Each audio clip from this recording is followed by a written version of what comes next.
দলবাজ অসৎ দুর্নীতিবাজ কর্মকর্তাদের চাকরিচ্যুত করে পেশাদার সৎ সাহসী অফিসারদের নিয়োগ। হঠাৎ করে কেন এই বিক্ষোভ শুরু হয়েছে? কোথা থেকে এই বুদ্ধি পরামর্শগুলো আপনাদেরকে দেওয়া হলো? আপনাদের তো একটা বেসিক আন্ডারস্ট্যান্ডিং থাকা দরকার, একটা কমন সেন্স থাকা দরকার।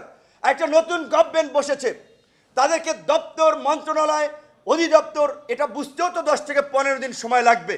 তাহলে আপনারা কেন হঠাৎ করে বেতন বৃদ্ধির দাবিতে, চাকরি স্থায়ীকরণের দাবিতে, বিভিন্ন ধরনের দাবি দেওয়া নিয়ে এই যে দীর্ঘ আন্দোলন সংগ্রামের পরে একটা দেশ স্বাভাবিক গতিতে হাঁটবে, সেটি এখন পারছে না। একটা অচল অবস্থা সৃষ্টি করাটা ষড়যন্ত্র এবং পায়তারা চলছে। অনেকেই বলছেন এই যে পতিত স্বৈরাচার শেখ হাসিনা এবং তার এখানকার দোসররা এই সমস্ত কমিউনিটিকে উস্কে দিচ্ছে যে এখনই দাবি আদায় করতে হবে, এখনই বেতন বৃদ্ধি করতে হবে। আমরা পরিষ্কারভাবে বলি, আপনাদের দাবির প্রতি আমাদের সংহতি আছে, আমাদের সমর্থন আছে। আমাদের অন্তর্বর্তীকালীন সরকারে যাওয়ার সুযোগ হলেও আমরা যাই নাই, কিন্তু বিকজ আমরা পলিটিক্স করছি। আমরা বলছি রাজনীতিতে আমরা একটা গুণগত পরিবর্তন করতে চাই, কাজে আমরা রাজনৈতিক সরকার নির্বাচনের মাধ্যমে জনগণের ম্যান্ডেট নিয়ে আমরা 5 ইয়ার্সের জন্য আমরা নেতৃত্ব দিতে চাই। সুতরাং আমরা সেই সরকারে আসবো, কিন্তু এই সরকারকে তো আমাদের সহযোগিতা করতে হবে। কোয়ালিটি সম্পন্ন আন্তর্জাতিক মানের steel bar CSRM, committed for better still.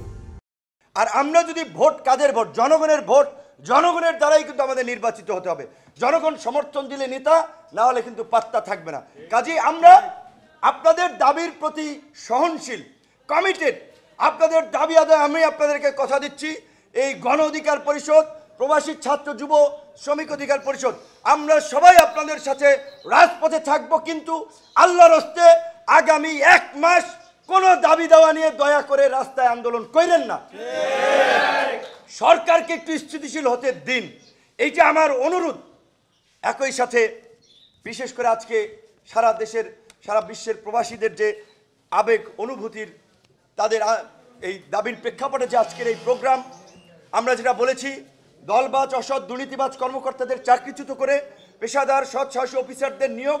অ্যাম্বাসিগুলো এতদিন যে একটা মানে মনে হয়েছে যে তারা প্রভু আর জনগণ দাস, এই প্রভু দাসের সম্পর্ক নয়। প্রত্যেকটি অ্যাম্বাসিতে একজন লেবার যাক আর একজন শিল্পপতি যাক, প্রত্যেকের জন্য একই ট্রিটমেন্ট হবে, একই বিহেভিয়ার হবে। প্রত্যেকের জন্য আপ্যায়নের ব্যবস্থা থাকতে হবে। একটা চা, একটা বিস্কিট, সবার জন্য আপ্যায়নের ব্যবস্থা থাকতে হবে।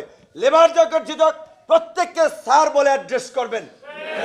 প্রজাতন্ত্রের সেবক তারা স্যার নয়, স্যার ওই জনগণ যাদের ভ্যাট ট্যাক্সে আপনার বেতন হয়। জনগণ আপনাদের চাকরি করে না, আপনারা জনগণের চাকরি করেন। জনগণকে স্যার বলবেন। এখন থেকে কোন সরকারি কর্মকর্তা কর্মচারীকে স্যার বলবেন না, সম্মান করে জনাব সাহেব বলতে পারেন। স্যার কিসের? স্যার আমরা বলি যারা একেবারে আমাদের শিক্ষক ছিলেন, যারা আমাদেরকে পড়িয়েছেন তাদেরকে। সরকারি কর্মকর্তা কর্মচারী আমলাদেরকে স্যার এটা বলার দরকার নাই। আমরা যেটা বলছি, দূতাবাসগুলোতে সকলের অভিযোগ শুনতে হবে, সকলের পাশে দাঁড়াতে হবে। আজকে প্রবাসীরা যে অসহায়ের মতো ভিন দেশে যে জীবনযাপন করছে, ভয়ে এমবেসি যেতে পারছে না, দালাল ধরে এমবেসিতে যাওয়া লাগে। একটা পাসপোর্ট করার জন্য, পাসপোর্ট নবায়ন করার জন্য মাসের পর মাস ঘুরতে হয়, এর টাকা দিতে হয়, ওরে ধরতে হয়, ওর সুপারিশ নিতে হয়। এইগুলো এখন থেকে চলবে না। যে যেই দেশের দূতাবাস কনসুলেটের দায়িত্বে আছেন, নতুন করে আপনারা ব্যবস্থা পলিসি ঠিক করে ফেলেন। পরিবর্তন তো আসবে, কিন্তু যারা অলরেডি দায়িত্বে আছেন তারা ইতিমধ্যেই আমরা অনুরোধ করব আপনারা আপনাদের কার্যক্রম শুরু করে দিন। লিটন ভাই একটা কথা